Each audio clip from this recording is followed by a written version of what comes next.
Waktu saya membesar daripada sekolah, masuk universiti, Langkawi pun tak pernah pergi.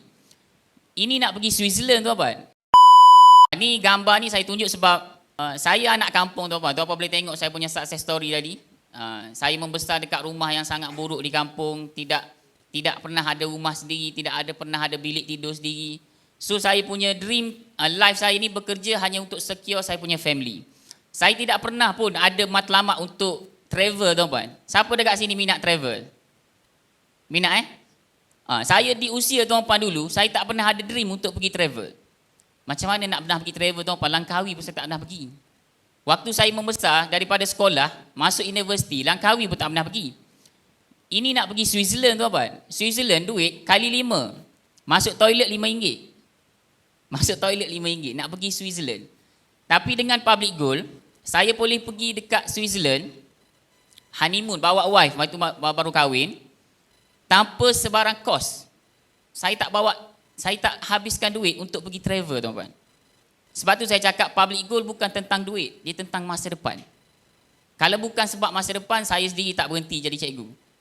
Okey.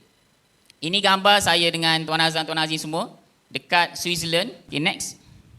Okey, ni yang terbaru tuan-tuan. Terbaru ni, cuba tuan-tuan teka dekat mana ni? Ini gambar saya dekat Cape Town. Tuan-tuan bayangkan, saya ni orang Kelantan deh. Orang Kelantan tak pernah ada dream tuan-tuan nak pergi dekat hujung dunia. Nak pergi dekat hujung dunia yang mana Afrika Selatan. Mana pernah tuan-tuan, saya Langkawi pun tak pernah pergi. Sabah Sarawak pun tak pernah pergi. Nak pergi South Africa memang tak pernah. Tapi dengan public goal, saya terpaksa pergi tuan-tuan.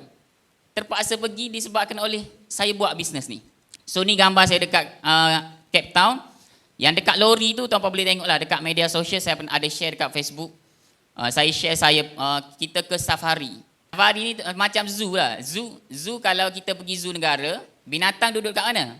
Dalam kandang ni kita yang dalam kandang. Binatang tu dekat luar. Kita naik truck, pusing satu ladang safari tu untuk melihat binatang. Okay, ni pengalaman yang saya dapat dengan public good.